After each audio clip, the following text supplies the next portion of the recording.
News was the only video crew allowed to get close enough to shoot this buckled road, a stretch of highway in northern Arizona. ADOT says Highway 89, about 25 miles south of Page, collapsed early this morning because of a geological event. They say it was not caused by the weather. So what was it that caused the main road from Flagstaff to Page to cave in? Kim Covington spoke to an ASU geologist who's been studying the phenomenon throughout the day and finally has some answers. Kim? That's right. Geologists are calling that massive hole a slide or slump. They agree with ADOT that this happened naturally. It's so huge that ADOT is applying for a natural declaration that will allow them to be reimbursed by the feds. So here's what happened and why scientists fear it could happen again. This looks like something out of one of those end-of-the-world movies that must have felt like that for two drivers on US 89 who were able to turn back around just in time.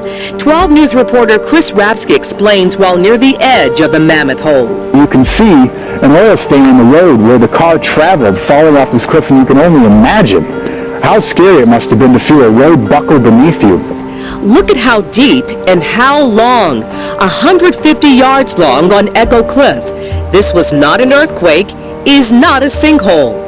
When it does happen, it usually happens without warning, unfortunately. ASU geologist Dr. Stephen Simkin says scientists have been studying this natural phenomenon all day. This is about where it happened today. The water is often a good trigger for these sorts of things, so the fact that it's been raining may have something to do with that. This is what happened naturally on US 89. It's built on a slope that cuts through a bunch of layers of rock made of sand and soft clay. The top edges of the layers crumbled naturally over time. You know, gradually little pieces fall down, and then every so often you can get a bigger piece that moves down the slope, and we would call that either a slump or a slide. The explanation sounds simple, but the repairs won't be. Could this happen again? Absolutely. Generally, if you have had some kind of sliding activity in the past, then it could.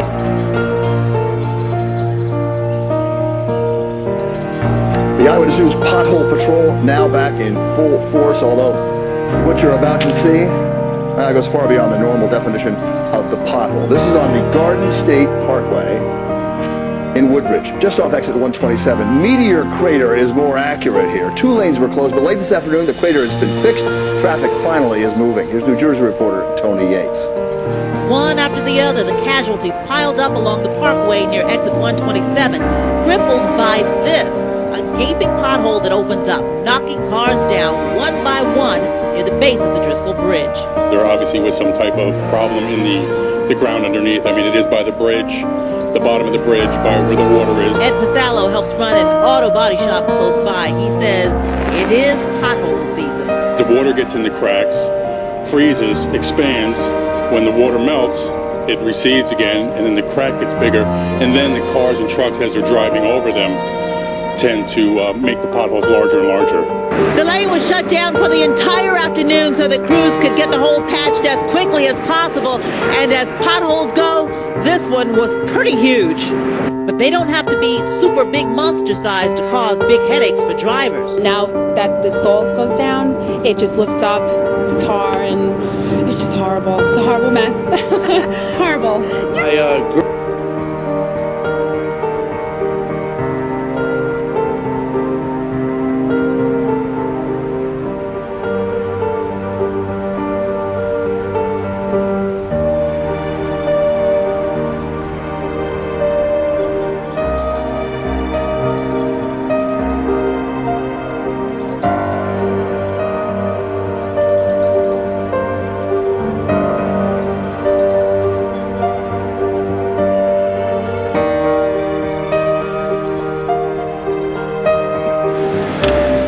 This Florida home is to be demolished after a deadly sinkhole opened under it, swallowing the bedroom of Jeff Bush, who is presumed dead.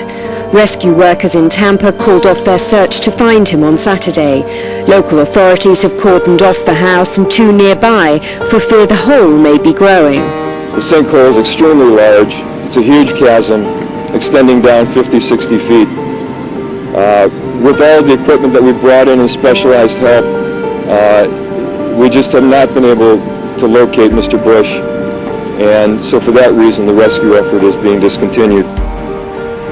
Jeff's brother Jeremy jumped into the hole to look for his brother after he heard him screaming, and then had to be rescued himself. The phenomenon is believed to be caused by progressive corrosion of porous acidic ground. As rainwater filters through the soil, it dissolves the rock beneath, creating underground caverns which cause the sinkholes when they collapse.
About sinkholes in the news lately. Just last week, a man fell into one on a Waterloo, Illinois golf course. Well, tonight, News Channel 5's Grant Bissell shows us how frequent sinkholes are in that area and what to do if you have a sinkhole problem.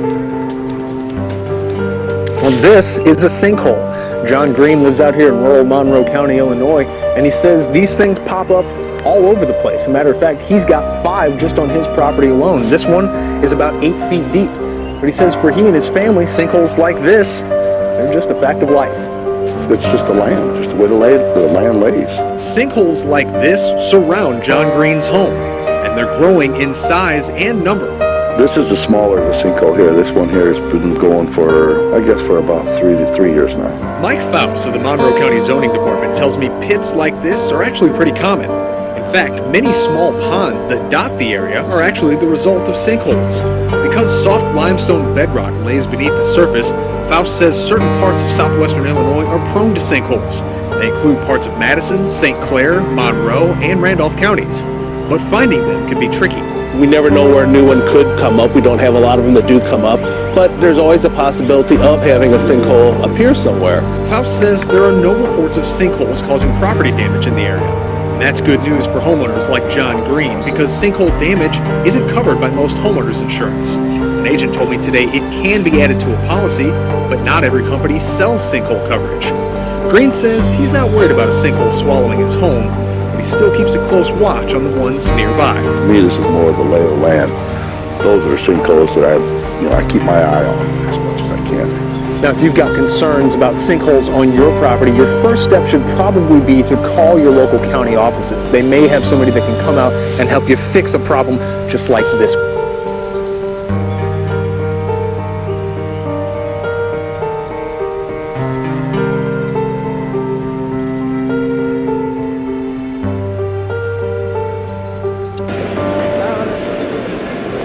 Heavy rains in Brazil triggered devastating mudslides on Monday, killing at least 16 people. The mountainous region of Rio de Janeiro state was hit by 24 hours of continuous rainfall, leaving homes damaged. More than 500 people were forced to flee, and authorities declared a state of emergency here in Petropolis. Rescue teams have been struggling to reach critical areas which are cut off by blocked roads. Among the dead are 2 members of the Civil Defence Force. More than a month's worth of rain fell in just 24 hours, experts say. In January 2011, some 900 people lost their lives when heavy rain swept through the region.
Built for the view, now living on the edge. Night falls on dozens of homes in danger of sliding away, and residents worry about what will be left when the sun comes up tomorrow. Kind of painful to look at it. 2 homes gone and more could follow as the Whidbey Island slide continues to move. Tonight, residents came together to get answers about what happens next. The hillside along Driftwood Way south of Coopville gave way around 4 a.m. this morning. Couple Force Russ Bowen is there live with the very latest. Russ?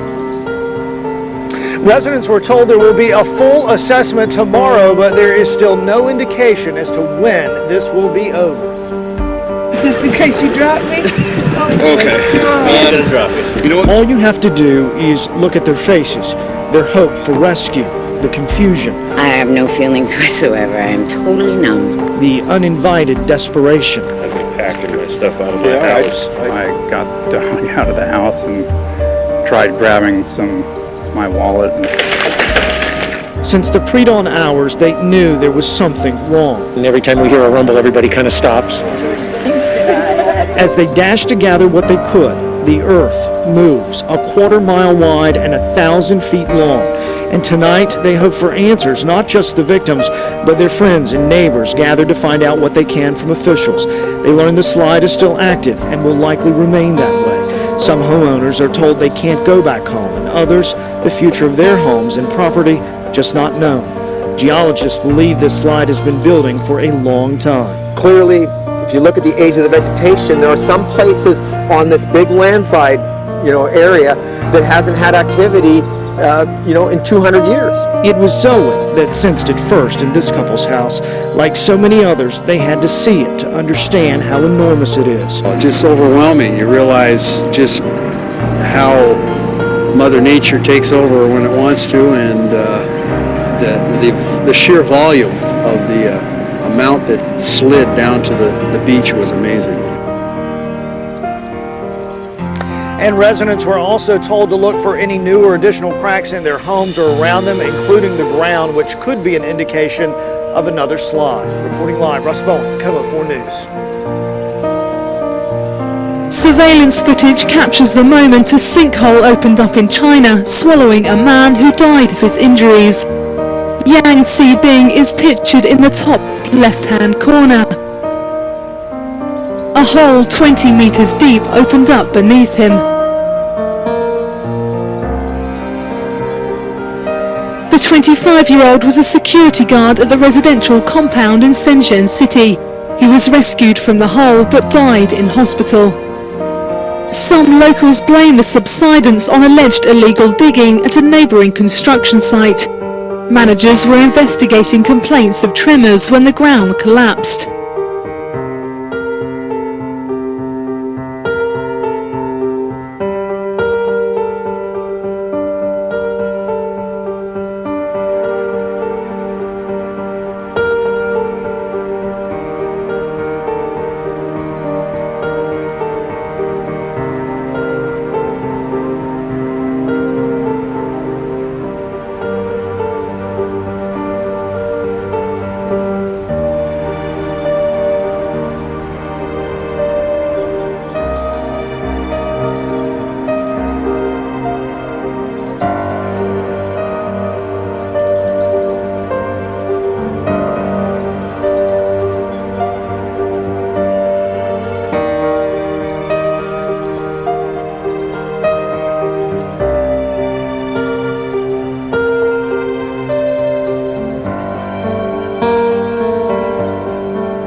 Pounding rains hitting Chicago created a huge sinkhole that easily swallowed 3 cars. Take a look at this. That roadway is located on Chicago's southeast side. Crews arrived to find 2 cars inside the sinkhole, and that's when a 3rd car slid into that muddy pit. 1 person was pulled out and rushed to the hospital and is now listed in serious condition.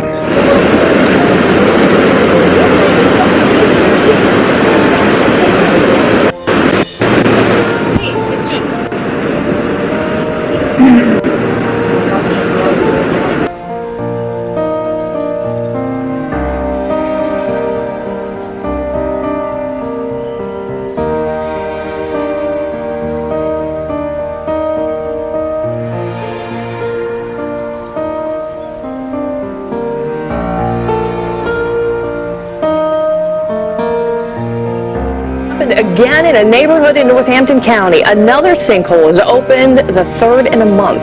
Now neighbors are worried that more will follow. One woman says her home is already showing troubling signs. WFMZ's Will Lewis joins us live from Palmer Township with more. Will? Well, Robin, Wendy, let me go ahead and show you. This is the 20-foot wide, 15-foot deep sinkhole that crews have been working on since yesterday afternoon. One homeowner says it's causing her nightmares. I heard a loud noise, a truck going through, and I heard this loud noise, like a bang. And I came out and here the macadam was breaking up and caving in. Bonnie Cullen says that was the start of a 3rd sinkhole they've had to deal with here on Northwood Avenue in Palmer Township, Northampton County. The first one was due to a water line break. On April 4th, there was a 16-inch transmission line that broke and opened up 2 sinkholes in the near vicinity on Northwood Avenue. Crews filled those holes and are not sure if the 3rd sinkhole is connected. To be honest with you, it would be hard to determine one way or the other. Am I going to fall through the cracks when I walk in my backyard or up my driveway? Who knows? Bonnie Cullen says she feels the latest sinkhole is related. She has cracks in the foundation of her home, some large enough to see daylight. She now fears the next sinkhole may swallow up her home. Они должны дать оценку, будет ли продолжать расти образовавшаяся воронка или ее состояние стабилизировалось. Тогда, возможно, людям разрешат вернуться. Изба здесь рухнула и полностью развалилась. Пострадали еще 2 здания. Забутурлино ждут специалистов по карстовой защите из Юрий Чухин, Владимир Бессарабов, Первый канал, Нижегородская область.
I-69 construction continues in Monroe County. Crews are encountering a number of sinkholes. The State Department of Transportation says it's not unexpected given all the karst features in the area. But as WTIU's Jordan Vinson reports, residents are worried about the impact of the construction on the environment. Bulldozers and land movers are working to clear a path through southern Monroe County that will eventually become part of I-69. A 67-mile stretch of the road from Evansville to Crane opened in November, but this phase of the construction is the most challenging because of the karst topography. The construction is exposing these large caverns. The road is cutting through longtime I-69 opponent Tom Tokarski's farm. He says building the interstate over these sinkholes poses a threat to the groundwater because pollutants and runoff can seep through the openings and into the water table. There is a real risk to the environment in that regards too. And plus, we're not sure about the impacts of all this digging on personal wells. We're on a water well, and what is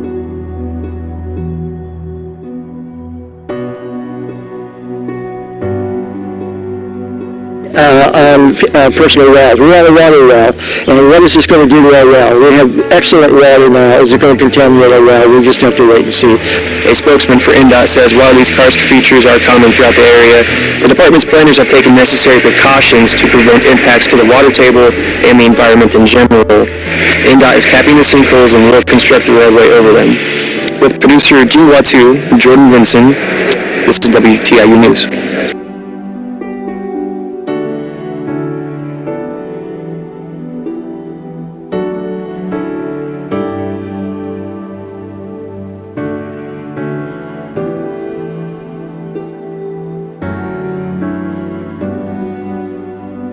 More sinkholes have appeared in Cape Girardeau within the past few days. FEMA and SEMA were both in town to assess the area's flood erosion. We've told you about the sinkholes on Spring, but we have a new one. A sinkhole fell right next to a house on Elm Street.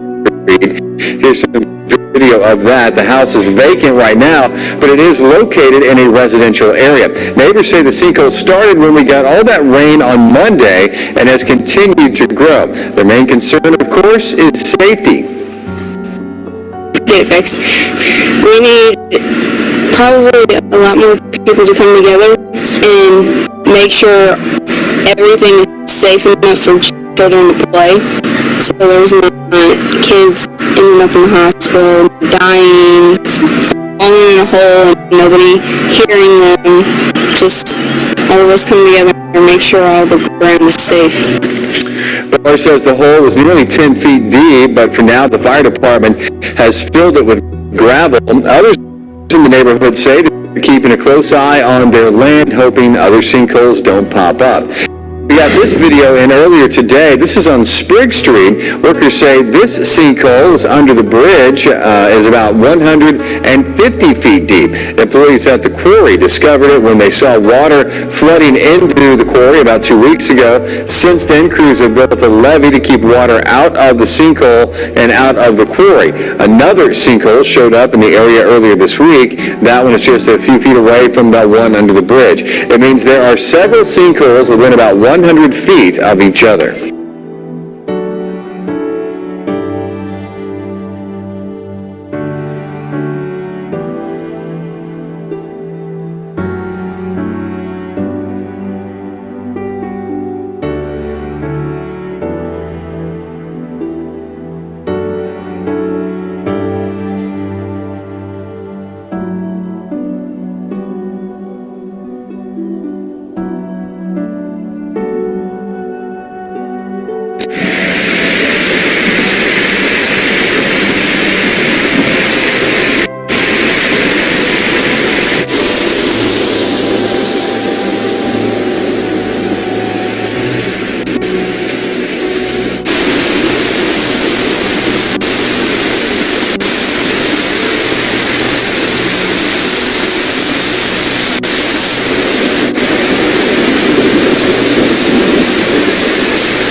is like gone. The freeway is gone. Concrete and everything. Can you look at the car's wheels? It's stuck in the mud. Can you pull this up and still take it? No, leave it. Hey! Oh,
Something you see every day in the Glass City. A giant sinkhole swallows a woman's car in central Toledo with her in it. It happened about noon today at the intersection of North Detroit and Bancroft Street. Now, the woman was rescued and suffered only minor injuries. Jennifer Stack is live at the scenes. So, Jen, what can you tell us now about the repair process? Well, Jerry, Emily, it's a lot quieter than it was here earlier in the afternoon, and there's Toledo police officers here right now making sure that pedestrians and drivers don't get too close. And as you can see behind me, there are still orange cones, orange barrels, and orange fencing around, and it's, like I said, very quiet. Crews are gone for the night, so clearly this is going to be at least a minimum a 2-day cleanup process for this sinkhole.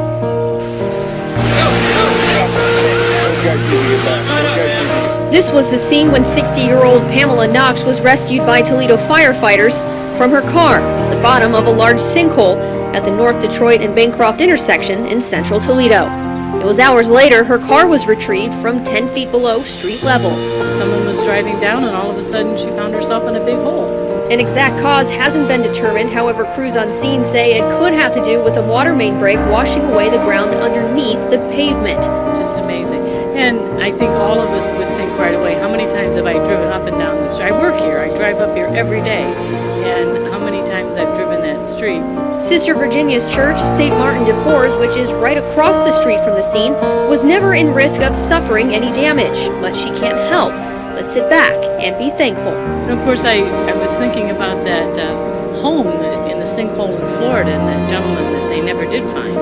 So it's a blessing that this woman was able to get out of the car. But I think that's every day is a gift, and that's what we're all about. In central Toledo, I'm Jennifer Stack.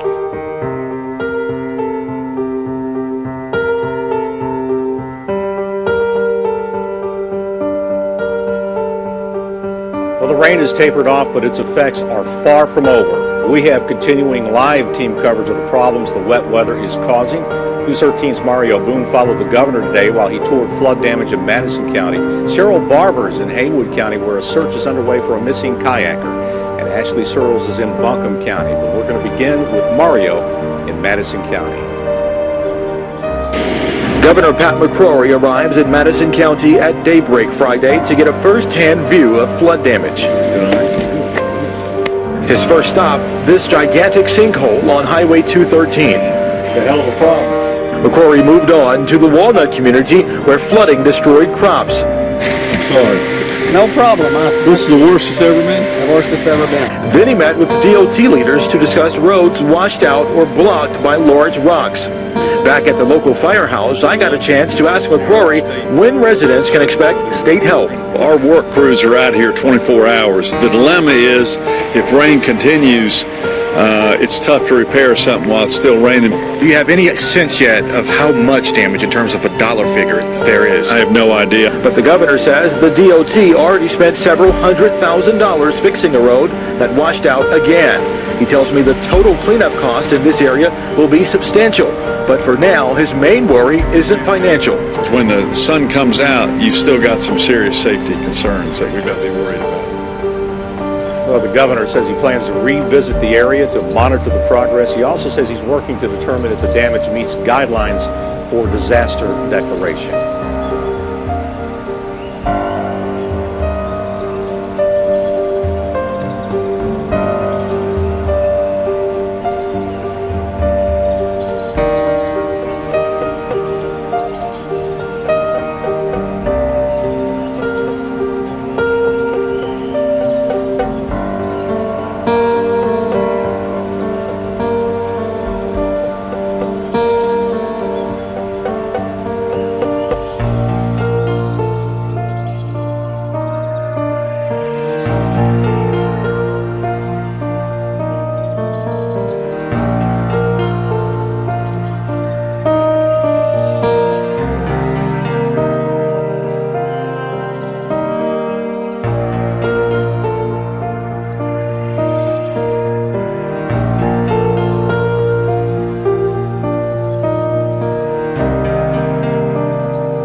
A volcano has erupted in the Philippines, killing 5 people from a tour group climbing the mountain. 4 of the victims are said to be German, the 5th is a Filipino guide. 7 others were injured when Mount Mayon, one of the most active volcanoes in the country, sent a cloud of ash and rocks hundreds of meters into the sky in an eruption that lasted just over a minute. The authorities say 27 hikers were on the volcano at the time. One said it suddenly started raining rocks like in hell. The level of alert has not been raised as the volcano's activity has not intensified. Although the surrounding area has been covered in ash, there are no plans to evacuate nearby houses. Mount Mayon has erupted nearly 50 times since records began 400 years ago.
Mexico's Popocatépetl volcano has erupted in dramatic fashion, sending plumes of ash-filled smoke into the air.